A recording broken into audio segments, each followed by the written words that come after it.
நாடான ஏமன் நாட்டில் திடீர்னு புழக்கத்தில் இருந்த ரியால் அப்படிங்கிற வெள்ளி நாணயம் மொத்தமாக காணாமல் போகுது. என்ன ஆச்சு அப்படின்னு கண்டுபிடிக்கலான்னு விசாரணை கமிஷன் அமைக்கிறாங்க.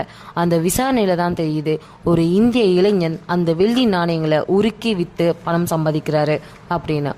அது வேற யாரும் இல்லை, இன்னைக்கு உலக பணக்காரர்கள் லிஸ்டில் இருக்கிற திரு முகேஷ் அம்பானியோடைய அப்பா திரு திருபாய் அம்பானி.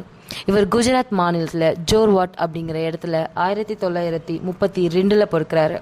இவரோட அப்பா நெய் வியாபாரம் செஞ்சு ரொம்ப நஷ்டம் அடைஞ்சிடறாரு. அந்த இடத்துல இருந்து இவருக்கு தொழில் செஞ்சு பெரிய இடத்தை அடையணும்னு ஒரு எண்ணம் வருது. அது மட்டும் இல்லாமல் அங்கே அரபு நாட்டில் ஏமனில் வேலை செஞ்சு கற்றுக்கிட்ட நுணுக்கங்களை வச்சு இங்கே என்ன ஃபேக்ட்ரிலாம் கிரியேட் பண்ணுறாரு. தனக்கு சொந்தமாக ஜவுளி வியாபாரத்தை தொடங்குறாரு. அது பின்னால் சாம்ராஜ்யமாக மாறுது. 500 ரூபாயில் ஆரம்பித்த வியாபாரம் 75,000 கோடியை டச் பண்ணது. ஃபுல் வீடியோ என்னோட லிசன் இயர் சேனலில் இருக்குது, மறக்காமல் பாருங்கள்.